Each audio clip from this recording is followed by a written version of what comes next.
एक सर्व शक्तियां और दूसरा सर्व संबंध का अनुभव। और तीसरा बाबा ने कहा कि सर्व गुण संपन्न प्रैक्टिकल लाइफ में अभी होना है। ऐसे नहीं सतयुग तक अंत में हमारे में थोड़ा ये गुण कम है ना, अच्छा अंत तक संपूर्ण हो जाएंगे। अंत में आपको देखेगा कौन संपूर्ण हुई या नहीं हुई। पेपर तो आपने दिया ही नहीं, पास कैसे हो जाएंगी।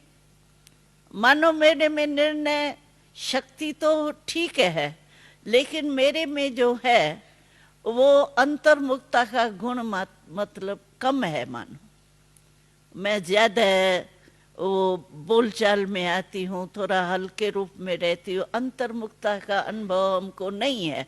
मानो अंत में मैं समझू नहीं, अंतर्मुखता का गुण जो है ना वो मैं लास्ट तक संपूर्ण हो जाएंगी। लेकिन पेपर कौन लेगा मेरा अंतर्मुखी है या नहीं है।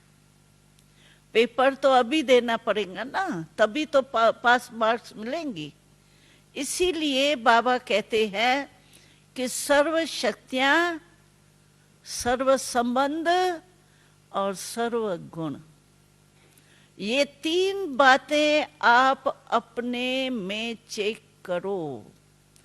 अगर इन तीनों में से एक भी कम है ना, भाई गुण एक नहीं है तो कोई अर्जा नहीं, अंतर्मुखता नहीं है, रमणीक हूं मैं, ठीक है, लेकिन अंतर्मुखता के बिना आप मनसा सेवा नहीं कर सकते। जब अंतर मन में शक्ति भरे, अंतर्मुखी होके अंतर मन में शक्तियां भरो, तभी मनसा सेवा आप कर सकती।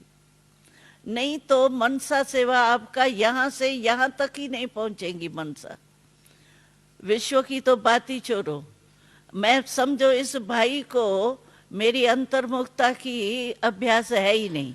पहले तो अंदर मन को आत्मक रूप में स्थित करूं, ये है अंतर्मुखता।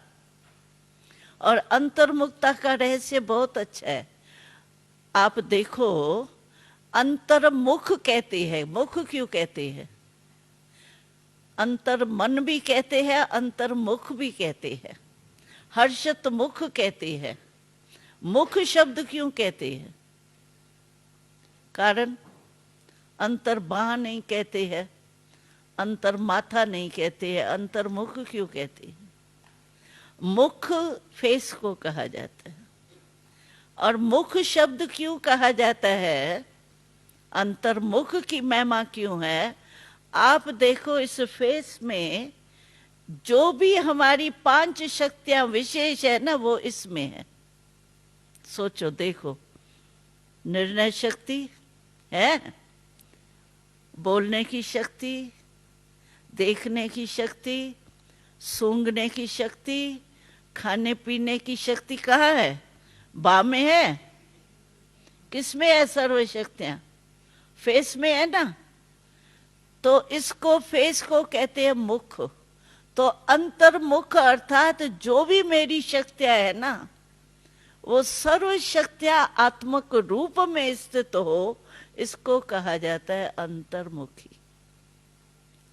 सभी शक्तियां, और विशेष आपके फेस की 5 ही शक्तियां अगर आपने जीत लिया, समझो आप विजयी है।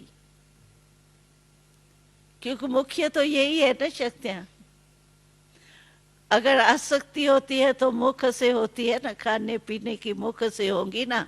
सुनने की आदत होती है, सुनती रहूं, गीत सुनती रहूं, किसकी बातें सुनती रहूं, कान भी इधर है। सोचती रहूं फालतू, सोच भी यही है। देखती रहूं तो आंखें भी यही है, धोखा तो यही देती है ना। इसीलिए बाबा कहता है, हमारा स्लोगन है अंतर्मुखी सदा सुखी। ये स्लोगन है हमारा। जो अंतर्मुखी होगा, यानी 5 ही विशेष शक्तियां आत्मक रूप में स्थित होंगी।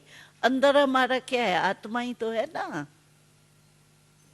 तो अंतर्मुखी माना 5 ही शक्तियां हमारी आत्मक रूप में स्थित होंगी।